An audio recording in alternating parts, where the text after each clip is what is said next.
elderly gentleman, how did I feel about the land site? He hated all the commissioners, but they put it next to his house. And he said, how do you feel about that? That was my first visit out. And, so I asked a lot of questions.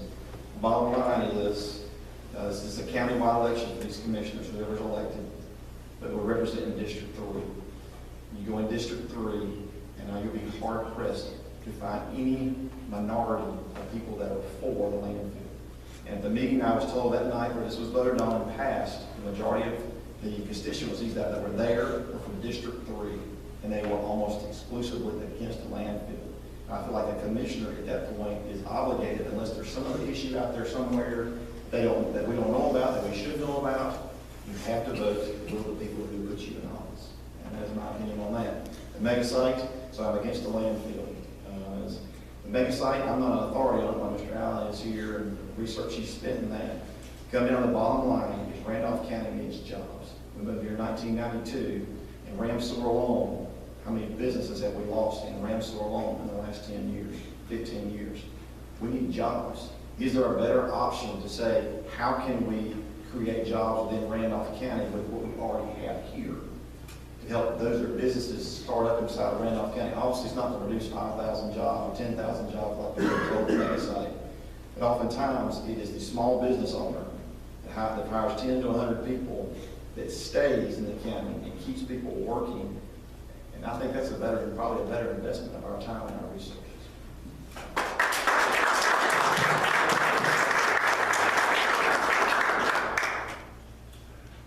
I go right along with what the gentleman was saying, and it's like I said a while ago, I am for the people in this county. I don't live too often far from the next site, but they live right at it. And the thing about what bothers me about it, I'd like to see the jobs. And now we don't have a car manufacturer that's ready to jump in there once you get the property. I mean, you could have, but you might not have. But the thing that I think on this, if you've got people like David that have inherited land and this kind of thing and want to keep it, don't want to sell it, you don't need to have the pressure to sell it. You know, just like any of us. I don't like that. Jobs would be great, but it's going to cost millions. It's going to cost us millions of dollars if we do get an automobile manufacturer in there. But there'll be a lot of jobs. So they'll use tax money, it's our government money, paying these incentives. But it's really our money. And I feel for David. I know where he's coming from, because he shouldn't be pressured to sell your property just because your neighbor is going to sell his property. And that I think should be up to that whole area.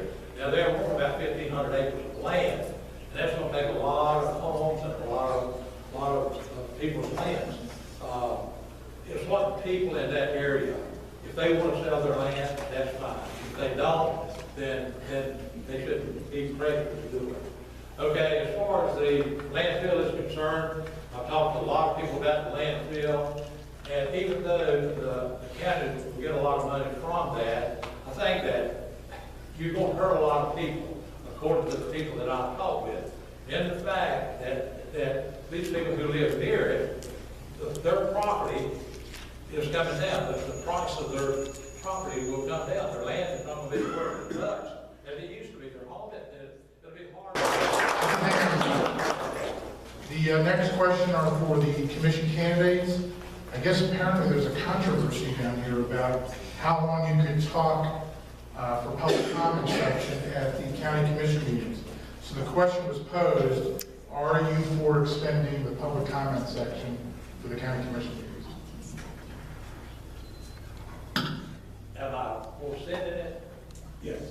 In other words, would you want to expand the public comments, the period of time that the public can come and talk in front of the commission? Sure. I guess apparently it's limited. Yeah, okay. Limited right now, is that, I guess, okay. 3 minutes. Yeah, well, I do, because back when I was the mayor, we always had a group of people that would come to every meeting, and I think that's why I think people should go to the town board meetings, do our county meetings, and voice their opinion. And we never had a time limit on anybody that wanted to get up and make some comment about things, And I'm really saying to people, we're the people in this county, we pay the taxes, and just because I'm sitting up here in this chair, don't mean that I should have the authority that, hey, you can't talk for 3 minutes. I mean, I don't agree with that. No, sir, I don't. Thank you.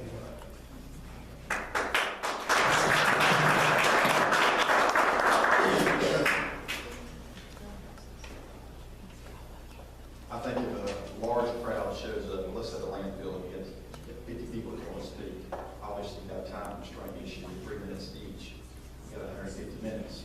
I think commissioners, if that was what happened on that occasion, on the case you're referring to, I think when there's a lot of public interest, you gotta say, maybe we need to come back to this and offer another public opportunity where the public can speak, free to speak.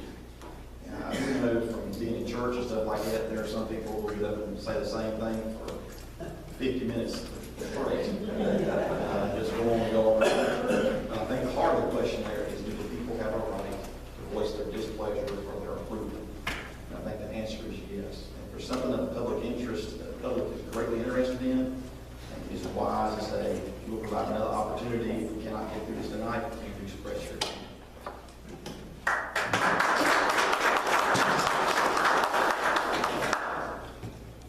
2 minutes is a very short period of time. It's not that much more when you're trying to get across the Time's up.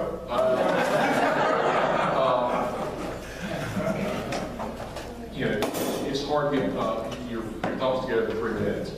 So, yeah, I think it should be increased, but again, like Todd was saying, you've got to look at the number of people and the interest of that particular topic. You know, maybe 5 minutes, I don't know what's too right on that, but 3 minutes is, you're right, it's an awfully short period of time. What my concern for commissions may be is I'd like to hear the commissioners talk more, to be honest with you. A lot of their meetings are behind closed doors, in closed session. There's about 30 sets of closed sessions over the past 3.5 years roughly. I'd like to hear them more and what they have to say as well. So, but as far as the 3 minute limit,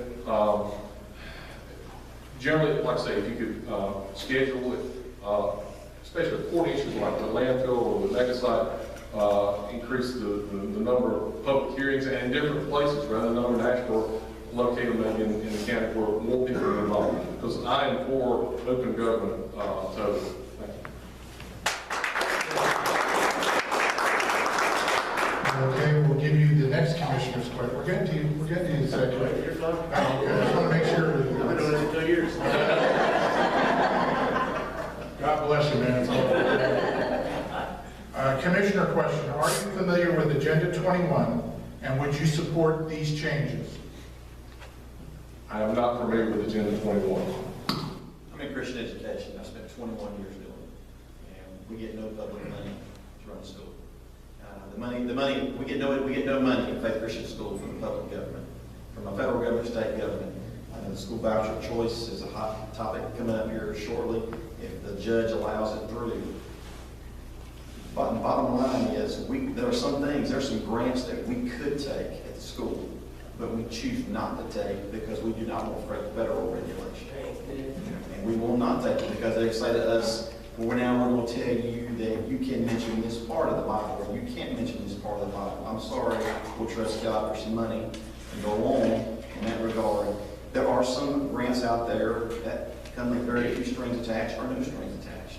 And I don't have a problem necessarily with that. But with strings attached, what you're talking about here, this particular situation, I have a problem with because the borrower becomes servant to the lender. If I got it right, I got the biblical passage right. You become servant to whomever can't give you the money.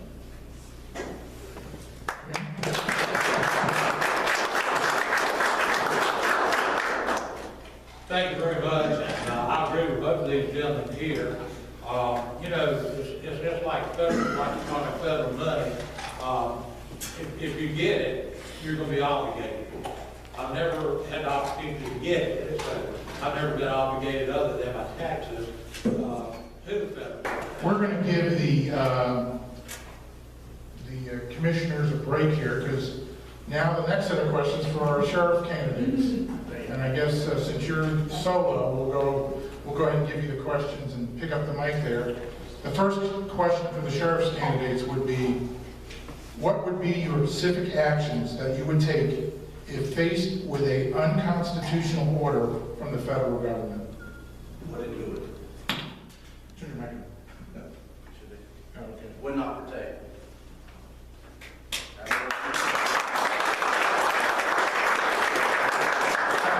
think you can't ask for a sweeter or more direct question. I've been asked, going back to second minute from earlier, that's the biggest hot topic. I will not go on door and take guns. This fat guy's not. I suffer that risk. Why would, listen, I'm a law enforcement officer, I'm a father, I'm a husband, I'm a son, I'm a brother, so forth. Hey guys, we're not monsters. I live in the same neighborhood as you live in. That's all I can say. Thank you, good answer, appreciate it.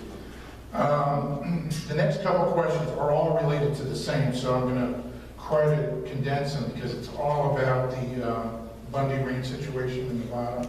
I don't know if your Bandy Range situation. Sorry. The question was recent events in Clark County, Nevada, with the Bandy Ranch has raised the abusive, overreaching power of the federal government and this administration. First question is, in your opinion, did the sheriff of Clark County do his job properly? If I would answer this question, it would be just to make up something. I cannot answer the question because I do not have the education or the knowledge of the case. I've been in school last several days and haven't been caught up to it. I've been asked that question already through email. Okay. But I will tell you this. Restate the question. What basically, due to the recent events at the ranch, do you think the sheriff of Clark County did his job properly? With all the questions that have been raised to me, obviously there's some issues with what decisions he did make. For me to answer that right at this point, because I've been in school, I haven't studied up on it real quick yet. I will have a response to the emails and through via Facebook and Twitter. And I think it would be only appropriate if I came to you, maybe the next meeting here of the group, you can come and give an educated answer. Because also the second part of the question is what would you have done differently? Right. And if you haven't been following it, it is a very complicated situation. Because, I think there's obviously some media involvement with it and putting it out there, so what side are you listening to, type thing from what I understand. So let's just. Well, it definitely involves the federal government, the sheriff, Yeah. Bureau of I think we can all Labor. can concur with each other that our current administration has stepped its bounds even before election. Okay, so the last 8 years have been hell on America.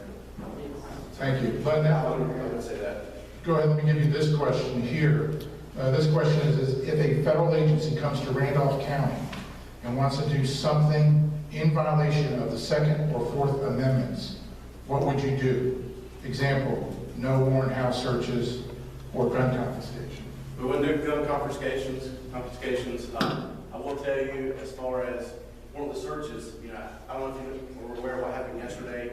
The probation parole went out. We've checked on a lot of probationers in our county. And when people go on probation now, guys, I got a lot of feedback from this yesterday as well. They submit to one of the searches. They give up their Fourth Amendment rights. Okay? At the point they go on probation, and we allow them to enter back into our society, which I don't believe in probation. I will tell you now, I think it's limited to no use. There are those cases that people learn from their mistakes and go forward in life. However, as well as you know, like Ted Nugent said, we don't like repeat offenders, and all of them. Okay. All right. So in return, guys, task force officers. So with that was probation wise, because they give up those rights to be on probation. But as far as them coming in here and kicking the doors, you won't see that under my administration. We can't do that. I'm sure in the institutional friendship, they're not going to do it. Okay? We can't have that. I'm your last defense as sheriff if we ever see that. All right.